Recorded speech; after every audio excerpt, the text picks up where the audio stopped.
Hello, my name's Paul Patterson from Penn State, and I want to tell you about a study Dr. Nuqueta Jar and I did with our Spanish colleagues Xavi Averes, Ivan Pineda, and Inma Estevez while we were away on sabbatic leave at Necker Tecnalia in Spain. The title of our study was The Impact of Vegetation Density on Outdoor Paddock Utilization and Behavior by Growing Pullets.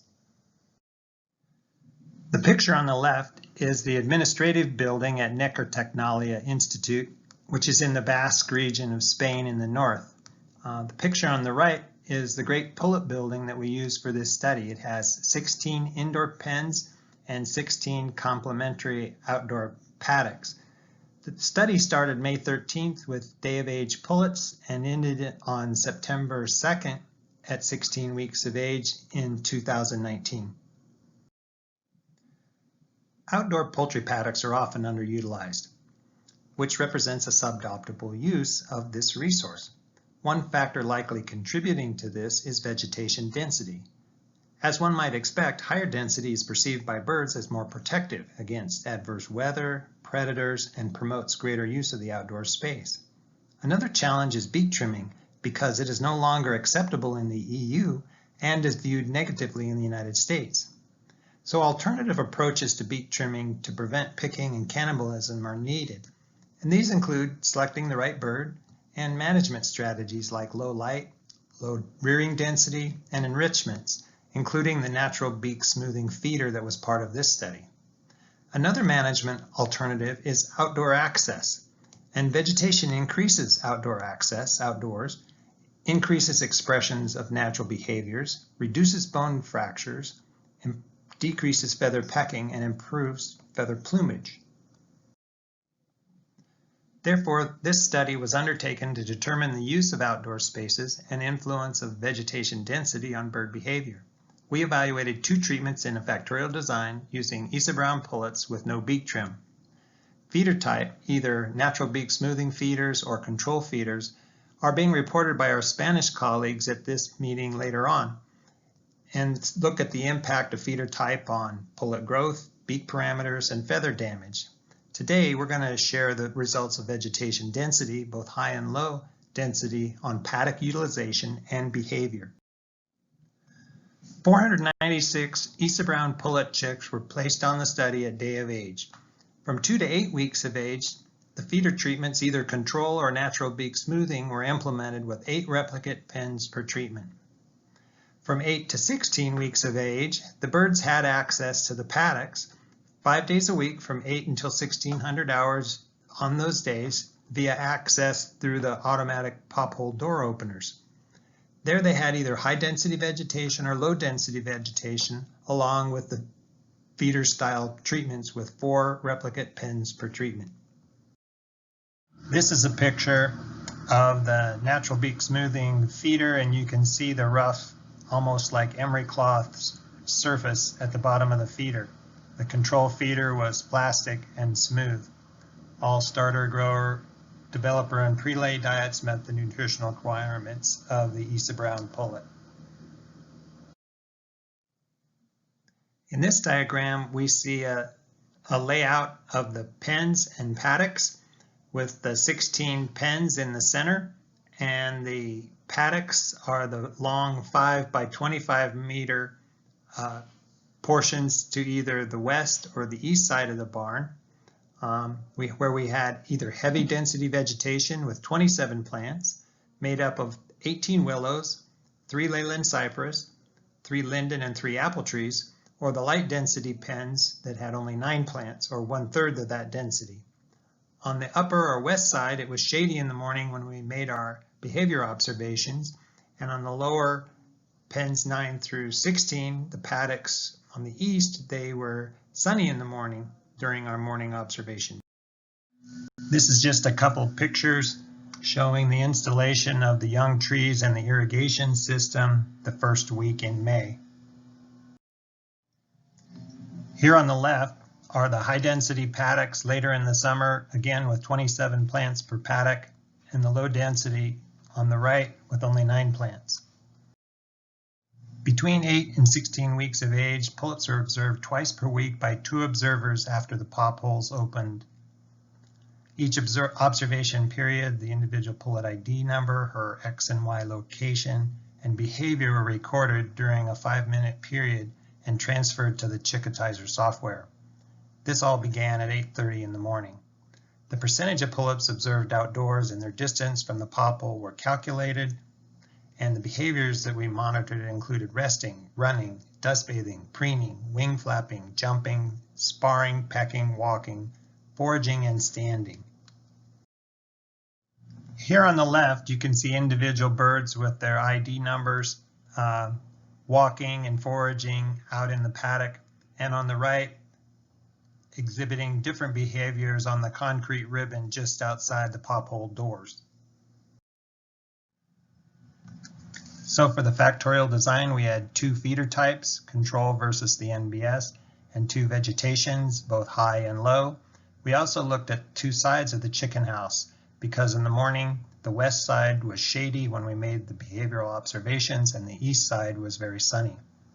These were made between 8 and 16 weeks of age.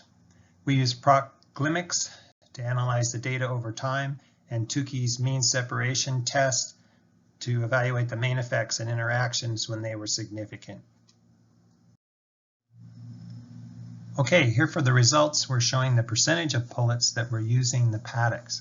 We had a significant main effect of side, with the west or the shady side showing a greater percentage of birds that were using the paddocks, 55.9%, versus the sunny eastern side.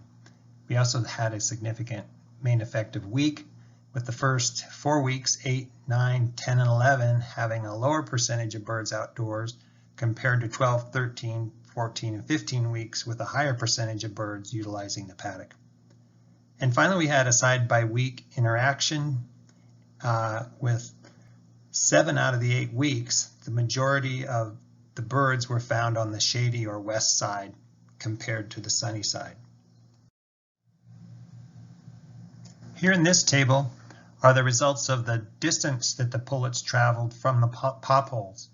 There was no side effect here, but there was a significant main effect of week. Early on at 8 weeks, the pullets averaged 283 centimeters from the pop hole, and this increased over time. To the end, by 15 weeks, they were traveling at greater than 4 meters from the pop hole. We also had a highly significant side by week interaction with 6 out of the 8 weeks, the birds on the west side or shady side traveling a greater distance than the birds on the sunny or east side. In these next slides, we're going to show you the most prominent bird behaviors that we observed during the study, with foraging, standing, and walking being the most prominent. We did observe other behaviors, but they were at a lower percentage of birds, and most were not significant. Our first was a significant side effect with the west or sunny side showing 62% of the birds foraging and a lesser amount on the right side. We saw a significant week effect with some weeks, like 8 weeks, as high as 61% and other weeks lower at, say, 51% at 14 weeks of age. We did not see any week by side interaction. If in the previous slide we showed 50 to 60% of birds were foraging, for the standing behavior shown here, only about 14 to 20% were found standing. There was a significant week effect with 14 and 15 weeks showing a higher percentage of birds that were standing, about 21%, versus lower percentages of standing at 8 and 13 weeks of age. The next most prominent behavior we observed was walking, and we saw a significant week effect, and that ranged from as low as 8% at 13 weeks of age to as high as 12% at 10 weeks of age. There was no side effect observed for walking. However, there was a significant side by week interaction with 6 out of the 8 weeks showing a greater percentage of birds walking on the east or sunny side this time compared to the west or shady side in the morning. Finally, to summarize the results, Paddock usage was fairly high, with an average of about 53% of the birds utilizing the paddocks during the observation hours. There was a significant side effect, with birds on the west side, a greater percentage of birds utilizing the space compared to birds on the east side. There was a significant week effect where early on, from 8 to 11 weeks, there were a lower percentage of birds utilizing this space and a higher percentage of birds, 58% of birds utilizing it later on from 12 to 15 weeks of age.